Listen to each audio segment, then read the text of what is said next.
have to say that, and I think I speak for everyone, that my heart goes out to you and your family for what you've gone through the last 2 years. Oh, thank I just you. can't imagine what that has been like and how you've pulled through. So I want to say... White, that's so kind of you. That's so sweet. And it's been a rough time. It really has.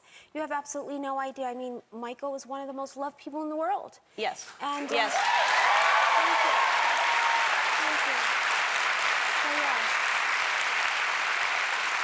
And so you were, I mean, what a shock. I mean, we were just talking to Christian, and this rumor comes up, and he's calling his kids saying, I'm okay. And to get a call like that, where were you when you got that call? I was at home, and my father called me, and he told me, because I was living 2 or 3 minutes away from Michael. And he said, you got to get over to his house. That's what he told me. And he said, they said he's sick. He's sick and he needs to go to the hospital. And then he called me back again and says, no, go to the hospital now.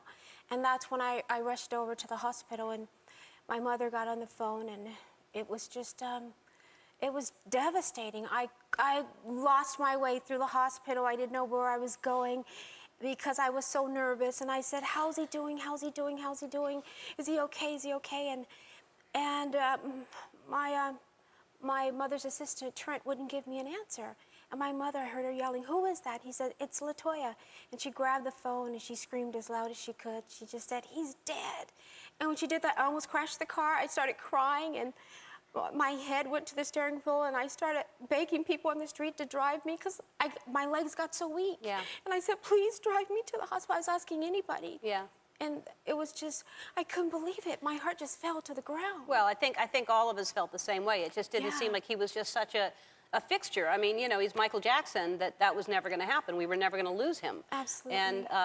And let's just talk about the best thing about him that people might not know, because we know that I loved personally, and I really, I wish I had met him because I was such a huge fan. And I saw him actually in New Orleans one time. I was living in New Orleans, and he was there, and I heard that Michael Jackson was there.